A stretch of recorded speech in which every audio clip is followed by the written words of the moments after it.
Hi, Dr. Jen from ChiroPure, and today I wanted to answer the question, are all people adjusted the same?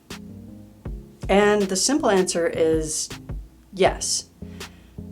I'll caveat that by saying, I think it depends on the chiropractor you go to. However, most chiropractors are going to have a very similar looking technique, no matter who the person is.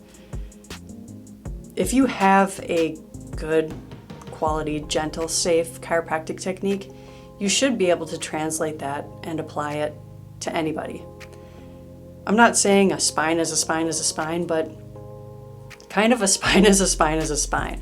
Now, when you're talking about infants and young children, my technique does look much the same. How I'm analyzing the spine using my hands, it looks very similar to what I do with an adult, almost identical.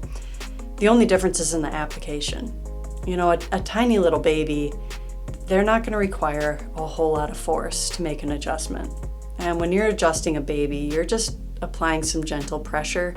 Maybe you might be sometimes pulsing your fingers a little bit to make the adjustment, but it's very gentle and very light. Now, as a child starts to get older and their muscle tone starts to get more developed and muscles become stronger and they're holding things in position more tightly, it requires a little bit more force to make an adjustment. And then once you're talking about adults, you do have to use different amounts of force when you apply an adjustment for different people. And just some people are just overall more tight and more bound up. The longer it's been since you had an adjustment, typically the harder you are to adjust. The unhealthier you are, the harder you are to adjust.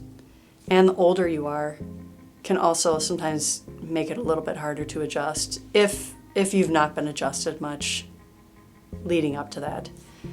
So, long story short, the analysis is virtually the same. The only difference when it comes to adjusting is in the amount of force that you need to apply. And generally, as a general rule, the younger you are, the less force you're needed. The healthier you are, the less force is needed. The more frequently you get adjusted, the less force is needed. Hope that answers that question for you. Thanks for tuning in. We'll catch you in the next one.